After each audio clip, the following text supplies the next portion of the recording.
প্রিয় দর্শক, আপনারা একটি সনাতনী রীতি দেখুন। এই রীতিটি বিভিন্ন মন্দিরে গেলেই চোখে পড়বে। যেমন ধরুন, ধর্মের প্রতি মানুষের যে অগাধ বিশ্বাস এবং মানুষের যে প্রত্যাশা, সেই প্রত্যাশা থেকেই এই ধরনের বিশ্বাসের প্রতি আকৃষ্ট হয়ে মানুষ ধর্ম পালনের ক্ষেত্রে অনেক কিছুই ত্যাগ করে থাকে।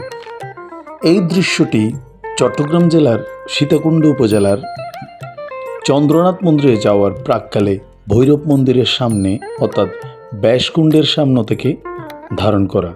আপনারা দেখতে পাচ্ছেন মানুষ নিজের মাথার চুল বিসর্জন দিয়ে ব্যাসকুণ্ডে স্নান করে সেই বিশ্বাস নিয়ে মনে প্রাণে ধর্ম পালন করছেন এবং এটাই হলো ধর্মের প্রতি তাদের সেই মহান ত্যাগ।